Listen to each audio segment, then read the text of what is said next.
আলহামদুলিল্লাহ। সৈয়দাগর পক্ষ থেকে সবাইকে আসসালামু আলাইকুম রহমতুল্লাহ। আশা করি সবাই ভালো আছেন। আমাকেও আল্লাহ তাআলা ভালো রাখছেন, আলহামদুলিল্লাহ।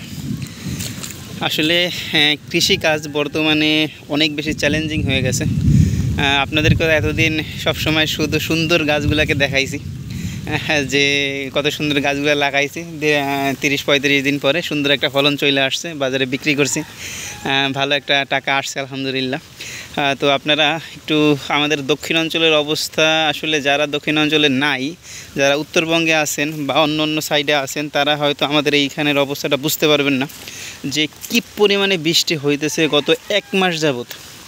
আসলে আমাদের গাছ যে এখন পর্যন্ত এইরকম আছে, এইটা আল্লাহ তাআলার কাছে হাজারো লক্ষ কোটি শুকরিয়া, যে আলহামদুলিল্লাহ গাছগুলো এখন আল্লাহ তাআলা কিছু গাছ সুস্থ রাখছে।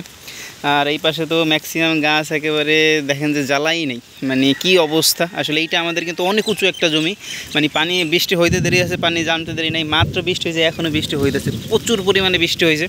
বৃষ্টির সাথে সাথেই আমি পানি নিয়ে দেখেন পানিগুলো মাত্র নামতেছে।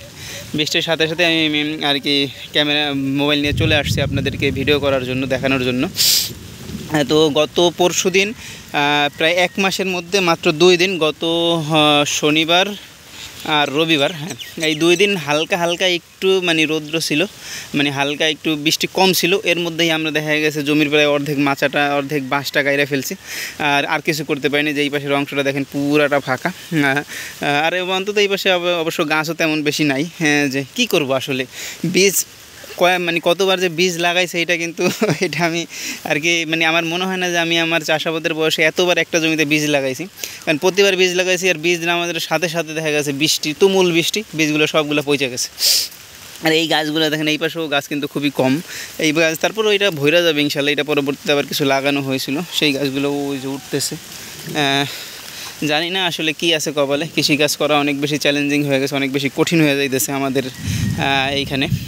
তো হয়তো এই জমিটা থেকে অনায়াসে 20-25 টাকাও যদি আমরা বাজার দর পাইতাম, এই জমিটা খুবই উর্বর একটা জমি, তো যেরকম ফলন হইতো আসলে এইখান থেকে খুব সহজেই 1-1.5 লাখ টাকা বিক্রি করা যাইতো।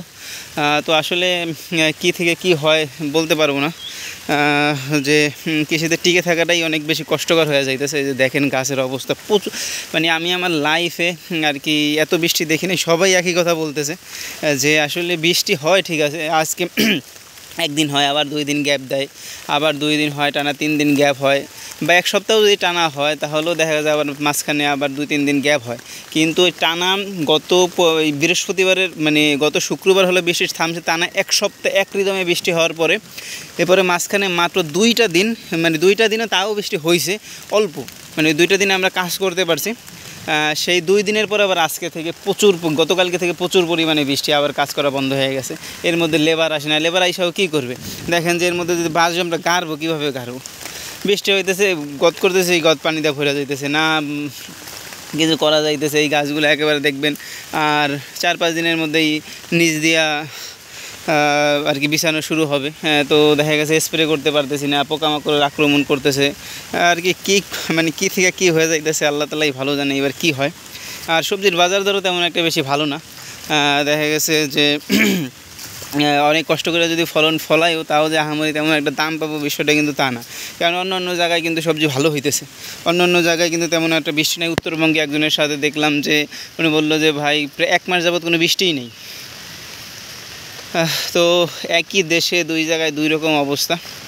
তো যাই হোক, আসলে সকলে আমাদের জন্য একটু দোয়া করবেন, যেন অন্তত এই একটা জমি যেন টিকা থাকে শেষ পর্যন্ত। আরও একটা জমি ওই পাশে আছে, ওইটা টিকা থাকে কি না বলা মুশকিল।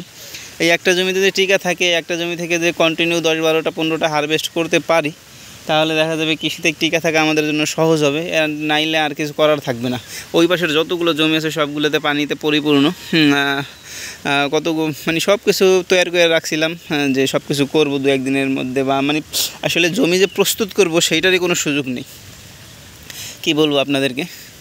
তো যাই হোক, আপনারা সকলে একটু খাস করে আমাদের জন্য দোয়া করবেন। আসলে দোয়া ছাড়া এই মুহূর্তে আমাদের কোনো কিছু করার নেই। কৃষিকাজ মানে প্রকৃতির যে অবস্থা, আসলে এটা আমাদের কারো হাতেও নাই। আল্লাহ তাআলা যেরকম যা করে সব কিছু বান্দার ভালোর জন্যই করবে ইনশাল্লাহ। তো যাই হোক, হয়তো এর বিনিময়ে অন্য দিক দিয়ে কোনো ভালো কিছু হবে ইনশাল্লাহ। তো যাই হোক, আপনারা সকলে ভালো থাকবেন। দোয়া করবেন আমাদের জন্য। আসসালামু আলাইকুম।